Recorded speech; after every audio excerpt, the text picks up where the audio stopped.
नमस्कार दोस्तों, आज की इस वीडियो में आधुनिक भारत के इतिहास में महत्वपूर्ण विद्रोह कब और किसके साथ हुआ और किसकी पराजय हुई उसके बारे में बात करेंगे। यदि आप भी एसएससी, यूपीएससी या अदर कॉम्पिटिटिव एग्जाम की तैयारी करते हैं तो इस वीडियो को बिना स्किप किए हुए पूरा देखिए। और अभी तक हमारे चैनल को सब्सक्राइब नहीं किए हैं तो सब्सक्राइब कर लीजिए और साथ में बेल आइकन को भी प्रेस कर लीजिए ताकि आने वाले सभी नए वीडियो का नोटिफिकेशन आपको सबसे पहले मिले। दोस्तों, सबसे पहले जानेंगे 1757 का प्लासी का युद्ध, जो अंग्रेजों और सिराजुद्दौला के बीच में हुआ था और अंग्रेजों ने सिराजुद्दौला को हराया था। चलिए इसके बारे में कुछ डिटेल्स जान लेते हैं।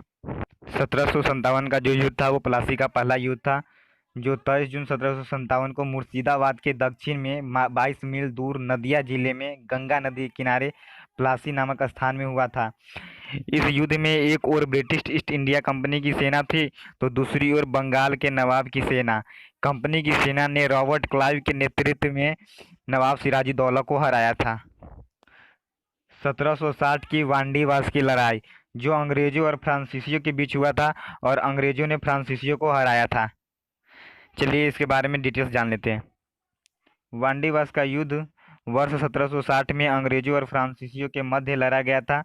युद्ध में फ्रांसीसियों की हार हुई थी और उन्हें पांडिचेरी अंग्रेजों को सौंपना पड़ा। बंगाल के साधनों से बलशाली होकर अंग्रेजों ने वांडीवास का युद्ध छेड़ा और फ्रांसीसियों को पराजित किया। 1761 का पानीपत का तीसरा लड़ाई, चलिए इसके बारे में डिटेल्स जानते हैं। 14 जनवरी 1761 को ही पानीपत की तीसरी लड़ाई में मराठों को अहमद शाह अब्दाली के हाथों हार का सामना करना पड़ा था। भारत के इतिहास में 14 जनवरी के दिन काफ़ी मायने रखता है। 1761 में इसी दिन अफगान शासक अहमद शाह अब्दाली की सेना और मराठों के बीच पानीपत की तीसरी लड़ाई हुई थी। इस लड़ाई में मराठों की हार की सामना करना पड़ा था। 1764 का बक्सर का युद्ध क्या है, चलिए देखते हैं इसके बारे में। बक्सर का युद्ध 22 अक्टूबर 1764 में बक्सर नगर के आसपास ईस्ट इंडिया कंपनी के हेक्टर मुनरो और मुगल तथा नवाबों की सेना के बीच लड़ा गया था। बंगाल के नवाब मीर कासिम, अवध के नवाब सिराजुद्दौला तथा मुगल बादशाह शाह आलम द्वितीय की संयुक्त सेना अंग्रेज कंपनी से लड़ रही थी। लड़ाई में अंग्रेजों की जीत हुई और इसके परिणाम स्वरूप पश्चिम बंगाल, बिहार, झारखंड, उड़ीसा और बांग्लादेश का दीवानी और राजस्व का अधिकार अंग्रेजी कंपनी के हाथ में चला गया। 1765 में दो संधि हुआ जिसमें अंग्रेज को बंगाल, बिहार और उड़ीसा का दीवानी मिल गया। चलिए देखते हैं कौन सा संधि में अंग्रेजों को बंगाल, बिहार और उड़ीसा का दीवानी मिला। इलाहाबाद की प्रथम संधि की निम्नलिखित शर्तें थी। कंपनी को मुगल सम्राट शाह आलम द्वितीय से बंगाल, बिहार तथा उड़ीसा को दीवानी प्राप्त हुई। दोस्तों, ये प्रथम संधि में बंगाल, बिहार और उड़ीसा की दीवानी प्राप्त हुई। कंपनी ने अवध के नवाब से करा और इलाहाबाद के जिले लेकर मुगल सम्राट शाह आलम द्वितीय को दे दिया। कंपनी ने मुगल सम्राट को 26 लाख रुपए देने की वार्षिक पेंशन देना स्वीकार किया। यहीं से ब्रिटिश शासन का जड़ भारत में जमना शुरू हो गया। इलाहाबाद की द्वितीय संधि, यह संधि 16 अगस्त 1765 ईस्वी को के मध्य संपन्न हुई थी। किसके बीच? क्लाइव और के मध्य संपन्न हुआ था। इस संधि की निम्नलिखित शर्तें था। पहला तो ये था, इलाहाबाद और करा को छोड़कर अवध का शेष क्षेत्र नजमुद्दौला को वापस कर दिया गया। कंपनी द्वारा अवध की सुरक्षा हेतु नवाब के खर्च पर एक अंग्रेजी सेना अवध में रखी गई। कंपनी को अवध में कर मुक्त व्यापार करने की सुविधा प्राप्त हो गई। सिराजुद्दौला को बनारस के राजा बलवंत सिंह से पहले की तरह लगान वसूल करने का अधिकार दिया गया। राजा बलवंत सिंह ने युद्ध में अंग्रेजों की सहायता की थी। चलिए दोस्तों, अब आगे 1767 से जो 1769 तक जो पहला मैसूर युद्ध हुआ था उसके बारे में जान लेते हैं। प्रथम मैसूर युद्ध अंग्रेजों तथा और हैदर अली के बीच में 1767 से 1769 ईस्वी तक हुआ था, जिसका कारण मद्रास में अंग्रेजी की आक्रामक नीतियाँ थी। मैसूर राज्य वर्तमान कर्नाटक का राज्य था। मैसूर राज्य में चकिया कृष्णराय नामक के शासन का राज्य था, जो कि वोंडियार वंश से था।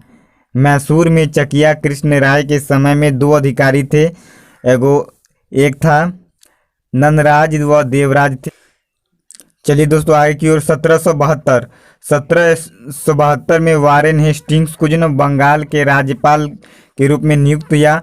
और दोस्तों 1765 से 1772 तक जो दोहरी शासन व्यवस्था चल रही थी उसको वारेन हेस्टिंग्स ने हटा दिया।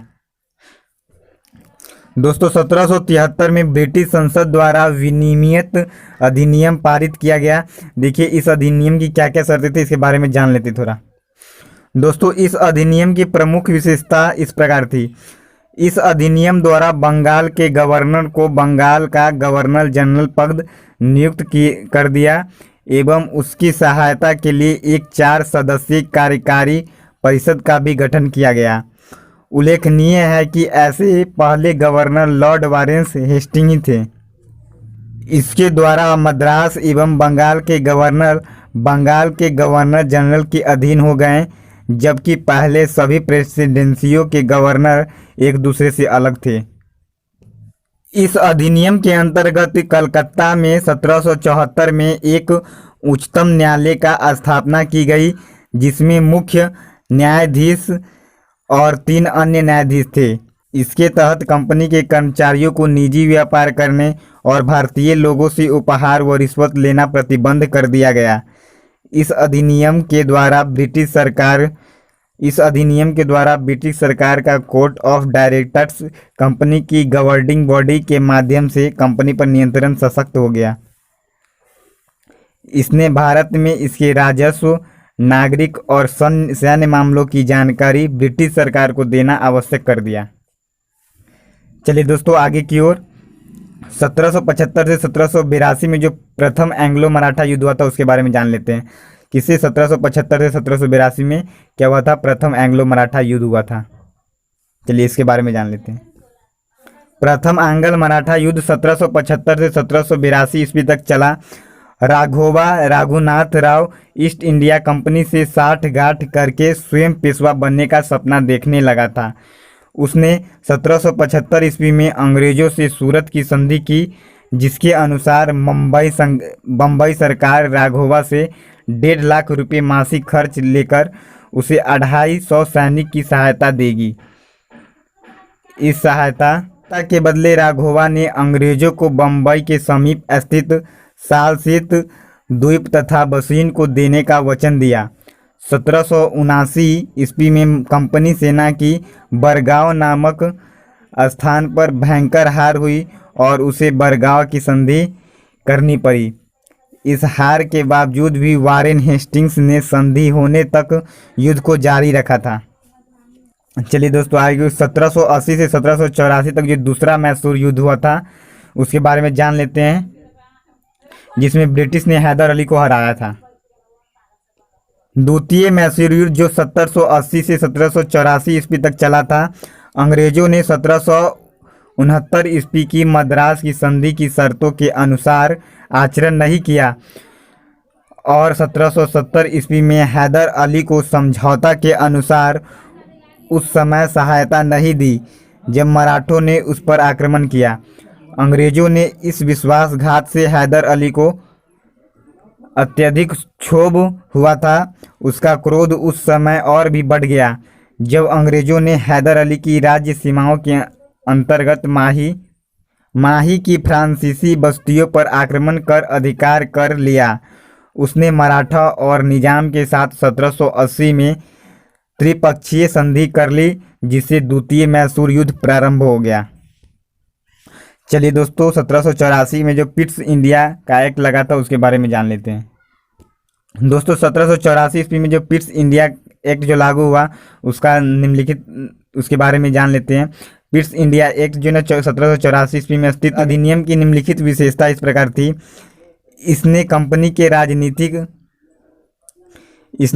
के राजनीतिक और वाणिज्यिक कार्यों को पृथक पृथक कर दिया, यानी अलग अलग कर दिया। इसके निदेशक मंडल को कंपनी के व्यापारिक मामलों की अधीक्षक की अनुमति तो दी, लेकिन राजनीतिक मामलों के प्रतिबंध के लिए नियंत्रण बोर्ड बोर्ड ऑफ कंट्रोल नाम से एक नए निकाय का गठन कर दिया। इस प्रकार द्वैध शासन की व्यवस्था का आरंभ हुआ। दोस्तों 1700 जो पीस इंडिया जो एक्ट है उसी में द्वैध शासन की जो ना व्यवस्था का आरंभ हुआ था। द्वैध शासन नियंत्रण बोर्ड को यह शक्ति दी थी कि वह ब्रिटिश नियंत्रण भारत में सभी नागरिक, सैन्य, सरकार व राजस्व गतिविधियों का अधीक्षण एवं नियंत्रण करे। इस प्रकार यह अधिनियम दो कारणों से महत्वपूर्ण था। पहला तो था भारत में कंपनी के अधीन क्षेत्र को पहली बार ब्रिटिश अधिपत्य का क्षेत्र कहा गया, और दूसरा ब्रिटिश सरकार को भारत में कंपनी के कार्यों और इसके प्रशासन पर पूर्ण नियंत्रण प्रदान किया गया। दोस्तों अब आगे की ओर चलते हैं। 1790 से 1792 जो अंग्रेजों और टीपू के बीच जो मैसूर का तीसरा युद्ध होता है उसके बारे में जानते हैं। तृतीय मैसूर युद्ध जो 1790 से 1792 ईस्वी तक लड़ा गया था। जब गवर्नर जनरल लॉर्ड कॉर्नवालिस ने टीपू सुल्तान का नाम ईस्ट इंडिया कंपनी के मित्रों की सूची से हटा दिया तो तृतीय मैसूर युद्ध का कारण भी अंग्रेजों की दोहरी नीति थी। 1769 ईस्वी में हैदर अली और 1784 ईस्वी में टीपू सुल्तान के साथ की गई संधि की शर्तों के विरुद्ध अंग्रेजों ने 1788 ईस्वी में निजाम को इस आशय का पत्र लिखा कि हम लोग टीपू सुल्तान ने उस भू भागों को छीन लेने में आपकी सहायता करेंगे जो निजाम के राज्य के अंग रहे। अंग्रेजों की इस विश्वासघाती नीति को देखकर टीपू सुल्तान के मन में उनके शत्रुतापूर्ण अभिप्राय के संबंध में कोई संशय न रहा। अतः 1789 में अचानक ट्रावनकोर त्रिपुर पर आक्रमण कर दिया और उस भूभाग को तहस नहस कर डाला। अंग्रेजों ने इस आक्रमण को युद्ध का कारण बना लिया और पेशवा को निजाम से इस शर्त पर गुटबंदी कर ली कि दोनों विजित प्रदेश का बराबर भागों में बंटवारा कर लेंगे। इस प्रकार प्रारंभ हुआ तीसरे मैसूर युद्ध 1790 से 1792 ईस्वी तक चलता है। दोस्तों वीडियो अच्छा लगे तो कमेंट्स करके जरूर बताएं और अभी तक सब्सक्राइब नहीं किए तो सब्सक्राइब कर लीजिए। दोस्तों अगला वीडियो फिर से बहुत जल्द ला रहे हैं। Thanks for watching. फिर अगले वीडियो में मिलते हैं।